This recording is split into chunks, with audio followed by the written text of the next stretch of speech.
आपली बोर होणार. हॅलो नमस्कार, मी संकेत. तुमचं स्वागत आहे आपल्या कलरलेस आर्ट अँड ब्लॉगच्या नवीन व्हिडिओमध्ये. या व्हिडिओमध्ये आपण बोरिंग मारण्यासाठी पाणी चेक करणार आहोत आणि ते पाणी कुठे लागतं ते पण तुम्हाला बघायला मिळेल. कसं चेक करतात ते पण नाही माहिती, त्यासाठी व्हिडिओ शेवटपर्यंत बघा. आणि ह्याच्याच पुढच्या व्हिडिओमध्ये आपण त्या ठिकाणी बोरिंग मारणार आहोत, त्यासाठी चॅनलला सबस्क्राईब करा. सध्या आपला विचार आहे हे आंब्याचं झाड आहे, ह्याच्या खाली बोरिंग मारण्याचं.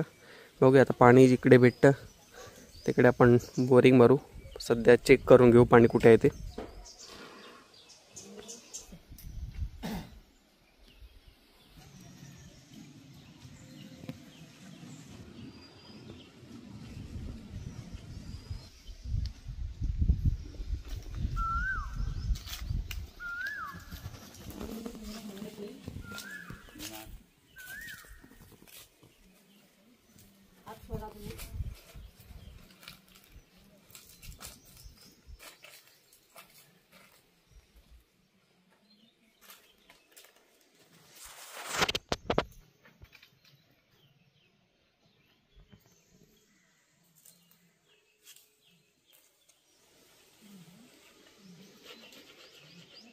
गाडीचं झालं का?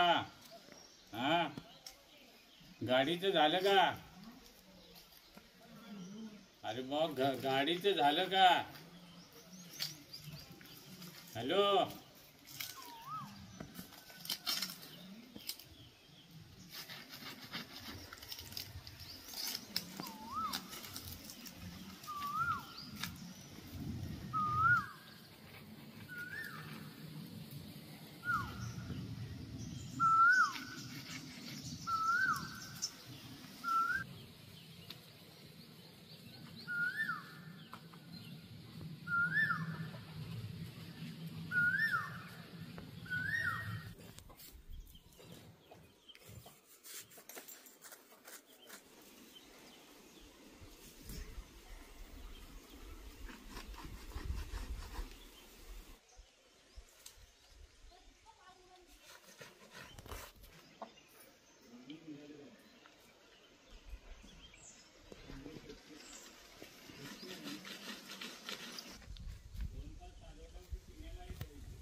एवढ्या घेरामध्ये आपली बोर होणार.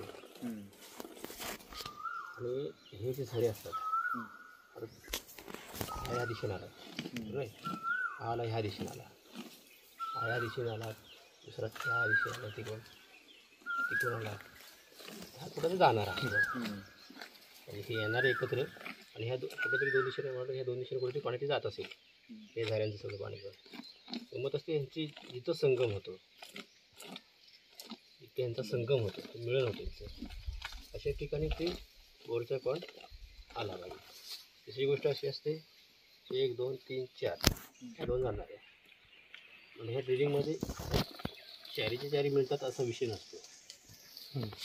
असे ते दगड असतात ना, ते वेळे वगैरे कसे टॅग असतात ते, म्हणून एवढा हा संगम होणं हा गरजेचं आहे. तर ह्या जिथे बरेच आहेत तिथे थोड्या कमी आहेत. तिथे 3च लाईन आहेत, तिथे 4-5 लाईनी जास्त आहेत. आपण थोडं आणखी पुन्हा कॉईलवरती बघूया.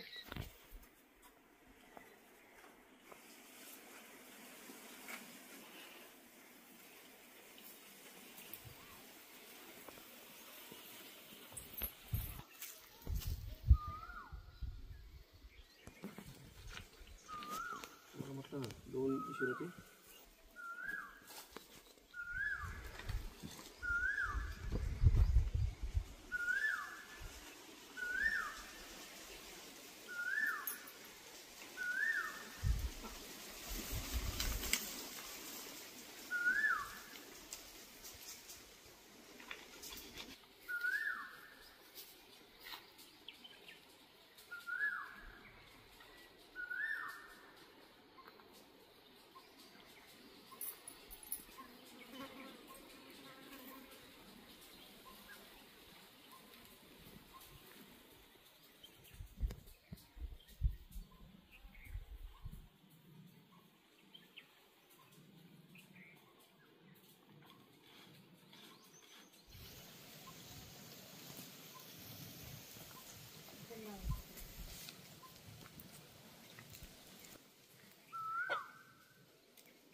खुर्टी मारा.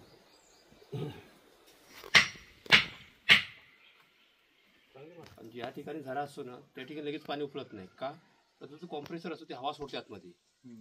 जेव्हा ती हवा त्याच्या प्रमाणाच्या खाली जाईल तेव्हा ते पाणी पाजरायला लागतं. म्हणजे ते डबल गेले असतात, 2 पटीने 3 पटीने खाली गेले असतात तोपर्यंत त्याचा स्पीड. तर एक विहिरीचं कसं आत खोदलं आपण तसं ते हळूहळू पाणी पाजायचं. बोरिंगचं असं काम स्पीडने चालू असतं. आता समजा हे तुझी विहीर किती फुटाला असेल साधारण? 80 ते 100, 80 फुटावर या जमिनीच्या लेवलपासून 80 फुटाचा विषय जाईल. आपण 100 फूट जायचा पुढे. कारण कुठल्याही भागात आहे ना परफेक्टली अंदाज सांगू शकत नाही. बरोबर. कुठलाही लेअर कमी असतो, कुठला जास्त असतो, जवळ असतो, अगदी काय काय वेळेला खोल डीपला पण असतो. नदीच्या काठाला सुद्धा पाणी आपण म्हणतो 5 फुटाला मिळेल, तसं मिळत नाही, खूप डीपला जायला लागतं. हे जिवंत झरे मूळचे झरे. आता कसा झरे हे क्रॅकमधून जात असतात, मोकळ्या जाड्या हाडमधून जात नसतो झरा. आणि तर बऱ्यापैकी आता गोल्ड सर्कल तयार होतं इथे झऱ्यांचं बोरिंगसाठी. तर सिंगल झऱ्यावरती आपण नाही करत आहोत. 1 2 3 4 5 झरे आणि 2 झरे 5 झऱ्यांचं एकत्र मिलन होऊन ते 2 मार्गाने परत पुढे सरकतात असं विषय. आणि तिथे तसं नाही, तिथे 3 झरे बघतात. आता काकांनी पाणी चेक केलं, 2 ठिकाणी दिलेत त्यांनी. एका ठिकाणी जास्त पाणी आणि जिथे आम्हाला मारायचं होतं तिथे थोडं कमी पाणी आहे, म्हणून आम्ही रिक्स नाही घेणार. जास्त पाणी आहे तिकडेच आम्ही बोरिंग मारू. आता ही पारंपरिक पद्धत किती इफेक्टिव्ह आहे ते आपल्याला बोरिंग मारल्यावरच समजेल. त्यासाठी चॅनलला सबस्क्राईब करा आणि याच्या पुढची व्हिडिओ असणार आहे बोरिंगची, ती नक्कीच बघा. धन्यवाद.